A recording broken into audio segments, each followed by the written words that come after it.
bem-vindos, amantes da quinta arte, ao Primeira Página, ao de Primeira Impressão Equivale. Eu sou Rafael Campos, esse é Matheus Braga e hoje nós iremos falar sobre uma antologia. Iremos falar sobre iluminações de Alan Moore, mais especificamente do conto O Lagarto Hipotético. Mostra pra gente aí o livreto, Matheus. É isso aí, Rafa. A editora Aleph trouxe essa coletânea aqui de contos do Alan Moore, né? O Alan Moore, para quem não conhece, é famosíssimo pelo V de Vingança e pelo Watchmen, que são dois quadrinhos, né, HQs, que foram para cinema, né? O Watchmen tem série também. A série, na verdade, é uma continuação. Mas, enfim, esse livro aqui é um livro de antologia, né, de contos, então, e aparentemente, eu não li ainda, né, mas aparentemente contos independentes entre si, com temáticas independentes. Tem uma arte bem psicodélica aqui na contracapa, na capa também, com o nome do Alan Moore, o que dá a entender, ou pelo menos a impressão que eu tenho é de que é algo bem aleatório entre uma história e outra, né? Enfim, é uma edição bem caprichada, capa dura, pintura trilateral preta, tem marcador de fitilho aqui, mas nada disso importa pra gente, Rafa. A gente tá preocupado com as técnicas que o Alan Moore usou na sua primeira história, que abre o livro Iluminações, chamado de Lagarto Hipotético. Então vamos a ela. Iluminações. Alan Moore. Lagarto hipotético. Metade do rosto dela era porcelana.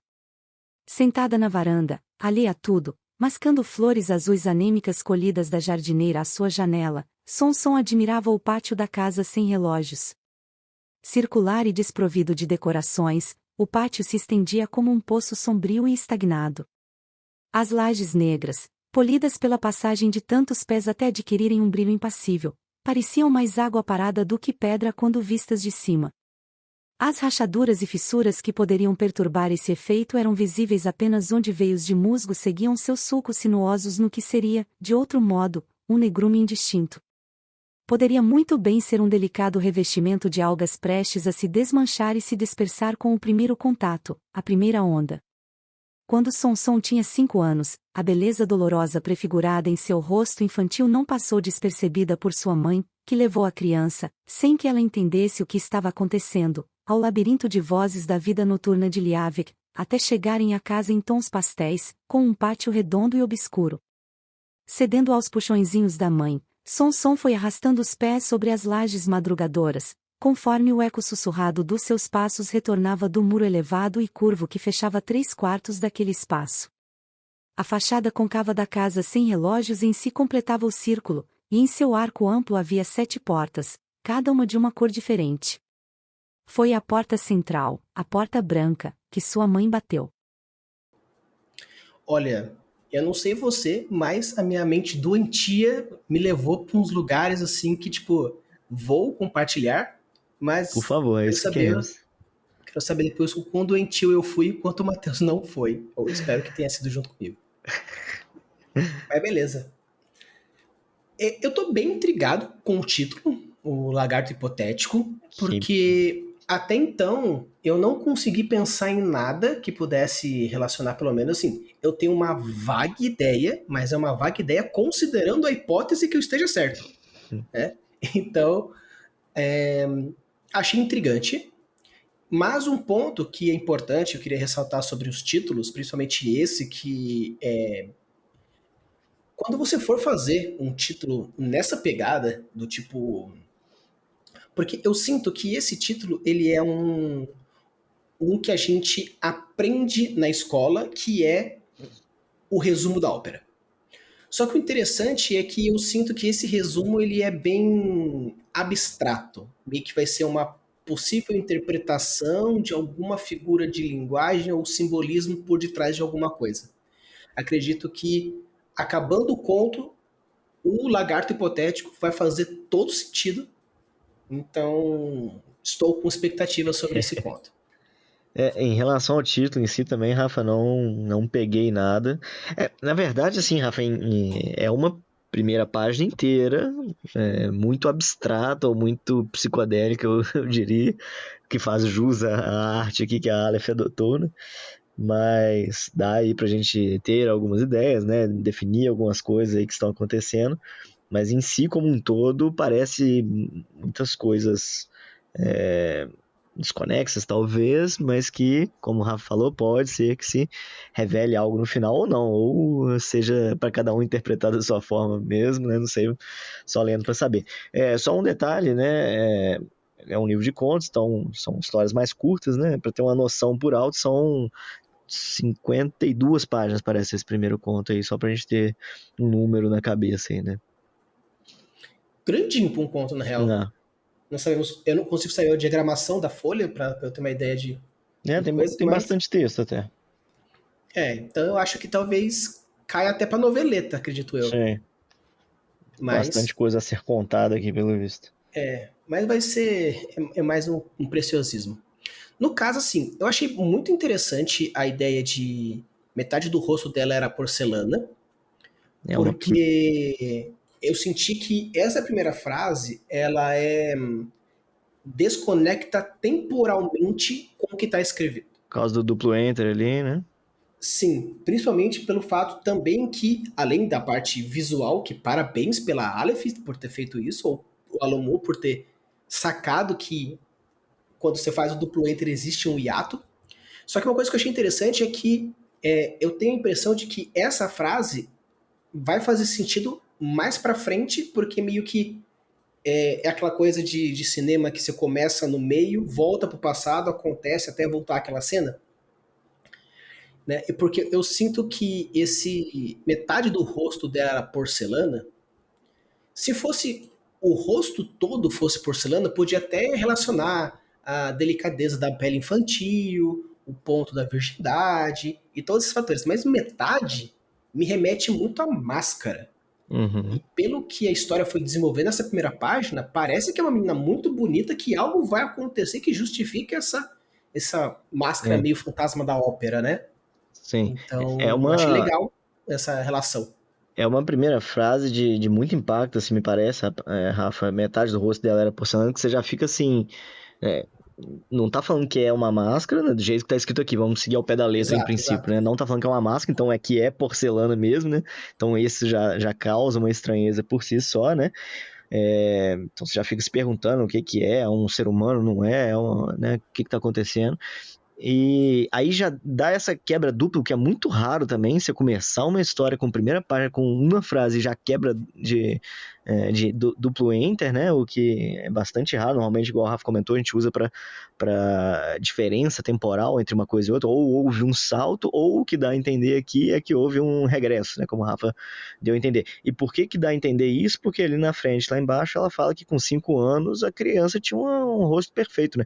Pode ser um rosto perfeito e a porcelana ser uma alusão à perfeição, mas em todo caso, no começo é só metade, né? Não é ele inteiro porcelana, né? Vamos dizer assim, ela nasceu com rosto de porcelana, e aí seria uma analogia, né? Aí é um rosto perfeito e tal.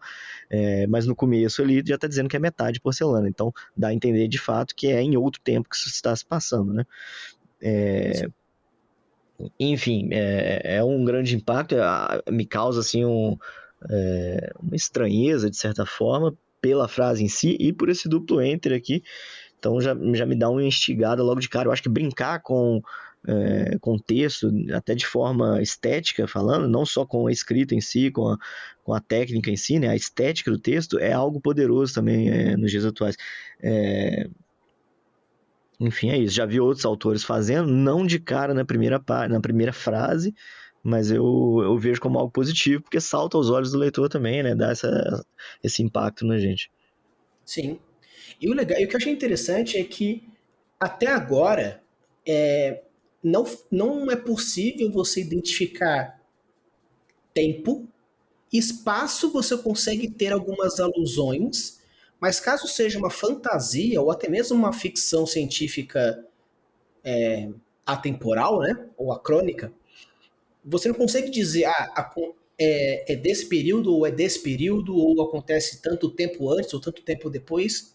Por enquanto, pelo menos até então, o Alan Moore não faz muita questão de identificar onde está ou quando está, mas o que está, né? Uhum. Apesar de que pelas descrições colocadas, isso me remete um pouco um, um Japão barra China, É principalmente pelo por causa dessa nome ideia aí de da personagem. porcelana, Sonson, as próprias que falam assim, as rachaduras e fissuras que poderiam perturbar o efeito visual de onde veio o musgo, o delicado revestimento, onde a pressão. Então, assim, me dá um pouco nisso essa ideia de ser algo mais oriental, devido a algumas descrições, e também um pouco desse conservadorismo que eu senti um pouco pelo lado da mãe, de de, de ser muito certo, muito Rigoroso, né? regrado, Uhum, muito brusco. uhum. Né? Então, eu chutaria se fosse considerar algo temporal, não sei dizer, poderia ser tanto muito antigamente quanto um futuro, mas se eu fosse colocar um espaço, eu colocaria algo que tenha traços orientais. Pode ser, tipo, sei lá, um Chinatown nos Estados Unidos, quanto realmente uma Sim. China, um Japão em algum período histórico aí. A gente sugere, né, Rafa, quando a gente analisa as primeiras páginas aqui, que tenha essa contextualização da época que está passando para você se familiarizar com isso, o leitor não ficar muito perdido, mas nitidamente aqui o Alan Moore quer evitar isso, né, de alguma forma, né? Ele está passando mais a descrição do evento ali em si que está acontecendo, aonde ela está com a mãe ali e tal, mas não estou muito preocupado em te contextualizar a época, nem nada nesse sentido, né? Então, é, a gente já falou isso várias vezes, não, nada, né, é obrigatório, nada é proibido na escrita, a gente sugere que tenha uma ambientação para o leitor não ficar muito perdido, mas me parece que é uma proposta do Alan Moore, né? Dar esse desconforto, onde que eu tô, o que está se passando, né? De estranheza mesmo. Então isso também é uma técnica não mostrar isso quando você usa disso propositalmente, né? Você não mostrar porque você foi desleixado e você precisava que o leitor soubesse que é uma coisa medieval, mas a sua escrita não deixou claro isso, aí isso é ruim, né? Porque aí você perde alguém que você queria ganhar. Aqui no caso do Alan Moore, não, ele quer trazer né, essa imaginação, ele quer trazer essas possibilidades na sua cabeça, né? Então, acho que isso aqui é uma técnica que ele usou propositalmente. Sim, até considerando as próprias obras básicas que a gente tem, o próprio Watchmen com V de Vingança. V de Vingança. Então, assim, são histórias muito pesadas, com uns simbolismos fortes e uma reflexão mais profunda. Uhum. Então, apesar de que histórias são histórias e elas precisam ser avaliadas isoladamente, mas não impede de, se você conhece um pouco do autor, da mesma forma como a gente já, quando tem alguns autores repetidos que a gente traz, ele consegue entender um pouco do estilo dele, né? Então, por isso que eu, pelo menos no segundo parágrafo, quando a gente for entrar um pouco na discussão, eu levei para um lado mais obscuro e perturbador para onde está levando, considerando as informações e textos prévios que ele costuma se escrever, né? Então tem esse fator também. Então, se por acaso você que quer realmente ser, não vamos dizer assim, conhecido por X ou por Y, mas ao você encontrar a sua voz, é assim que eu gosto de escrever, é assim, esse tipo de tema que eu gosto de abordar, é interessante porque só o fato da sua existência, entre aspas, já cria uma interpretação possível, considerando, esse autor tem uma tendência em seguir mais por essa ou por mais essa filosofia. É isso aí. Bom, e aí, Rafa, o primeiro parágrafo, vamos dizer assim, depois da metade do rosto dela era porcelana, é um parágrafo que fica numa descrição mais detalhada ali das coisas, né? Mas a gente vai entender de fato o que está acontecendo só no segundo, né? Que é a mãe dela, levando ela, provavelmente ali com seus 5 anos, dada a perfeição do rosto da criança, né? Nessa tal da casa sem relógios aí, desse labirinto, dessa vida noturna ali, de vozes, né, de Liavec ali que ela falou, né, e aí tem essas portas, então é algo bem, bem psicodélico, bem no campo da imaginação aí pra gente refletir, o Rafa trazer os palpites dele aí em torno disso, mas dá a entender de que existe um embate entre mãe e filha, talvez, não sei se algo a ver com oferenda, ou algo às vezes a ver com pecado, ou algo às vezes a ver com demônio, não sei o que pode estar vindo, o que está passando pela cabeça do Rafa, mas que existe um embate entre a mãe e filha, que a mãe de alguma forma está, não sei se assustada com a imagem da filha, ou com o impacto que isso pode trazer, então vou levar ela para um determinado local e não sei, ouvir conselhos, ou fazer o que deve ser feito com quem nasce com o rosto tão perfeito. Então, no meu caso, a interpretação que eu levei foi mais numa pegada Branca de Neve, Rainha Má. Então, porque assim, aos 5 anos, uma beleza dolorosa prefigurada em seu rosto infantil não passou despercebido por sua mãe, Uhum. que levou a criança sem que ela entendesse a um labirinto de vozes noturnas.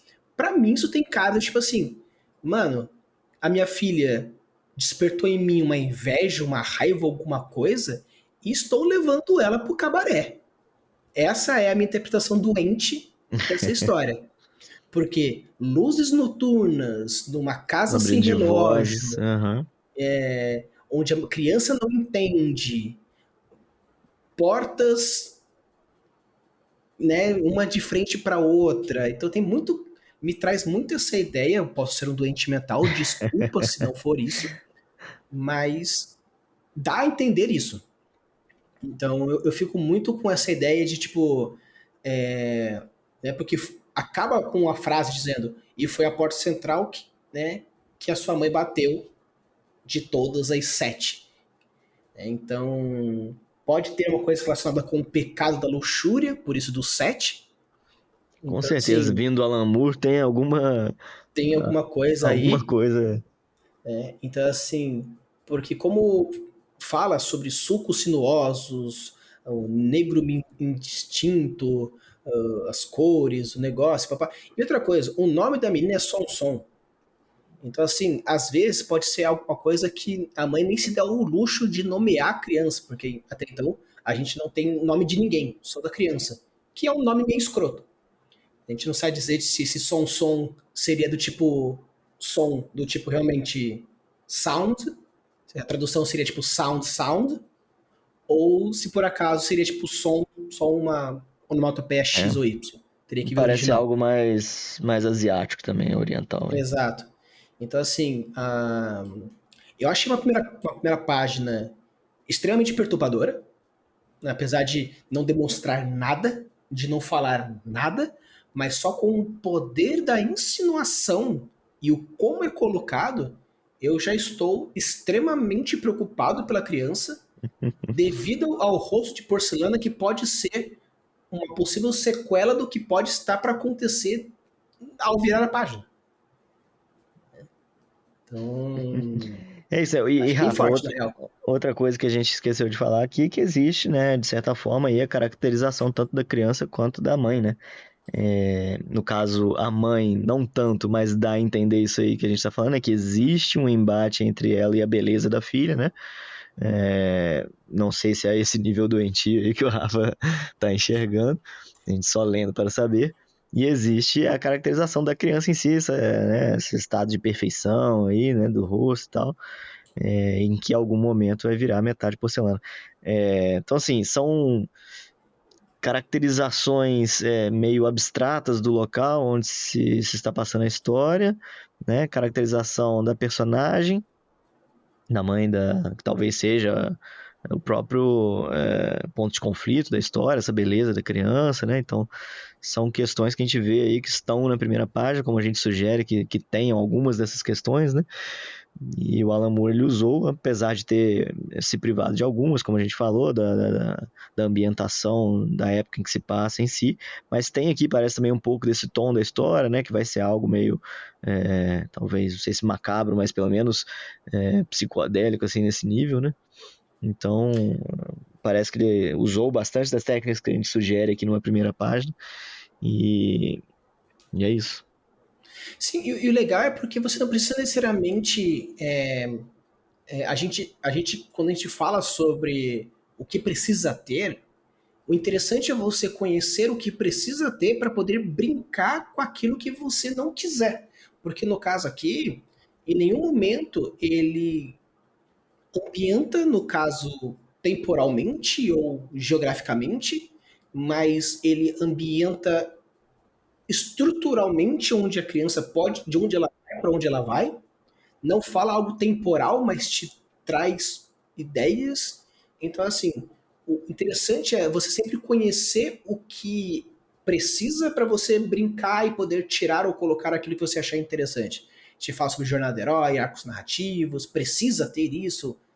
Não, nunca precisa ter, mas eu acho que vale a pena o saber o mínimo para poder falar assim, ah, aqui eu vou subverter e assim por Uhum. diante.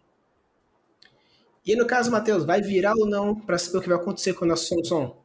Ô, Rafa, eu fiquei um pouco em cima do muro por conta dessa falta de noção do que é a história em si, mas ainda estou instigado por conta é, essas, como é que chama, essas pontas soltas que ele criou logo na primeira página aí, né? Então acho que eu tenderia a dar uma chance, continuar um pouquinho mais para ver se engrenaria ou não. Em princípio, então viraria a página. No caso, eu viraria com força, eu viraria com força, porque primeiro eu achei interessante a forma da escrita dele, achei de um estilo que me agrada bastante, porque ele brinca com o poético do clássico que eu gosto, que é um Brandon, né, um Stoker, um pouco Bram a Stoker. Sherberry ou com os outros que a gente já trouxe. E ele tem uma pegada poética, mas ele é mais moderno. Então ele usa de uma escrita poética, porém não tão rebuscado quanto antigamente. Ele faz isso nos quadrinhos também, então parece que é uma marca mesmo do É Alan uma Moore. marca dele, sim. Uhum, Nossa, eu sou fã pra caramba de V de Vingança. Eu sim. sou, assim, eu só não compro porque atualmente é caro, mas tem Uhum. uns PDF aí. Então, assim, eu viraria com força por esse estilo de escrita que eu gostei bastante e esse mistério, tanto do título quanto desse duplo enter e outros fatores. Então, assim, pode ser que seja algo meio que eu me perca, mas pela primeira página, apesar de estar faltando algumas coisas, eu passo pano nesse quesito nele, devido às recompensas que eu sinto que ele vai dar devido aos ganchos que ele trouxe. Então, pessoal, se você chegar até aqui, deixa o like, se inscreve no canal e diz se você viraria ou não viraria, se você gosta das obras do cinema ou, no caso, dos quadrinhos do Alan Moore, deixa aqui nos comentários qual seria o seu quadrinho ou personagem favorito feito por ele, e, obviamente, se viraria ou não viraria a primeira página. E lembrando, né, você, escritor e escritora, se você tem um textinho aí e gostaria que a gente desse a nossa opinião sobre a sua primeira página, a gente deixa o link para você mandar, seja como for, para a gente conseguir dar a nossa opinião. Beleza? Então, bora ler.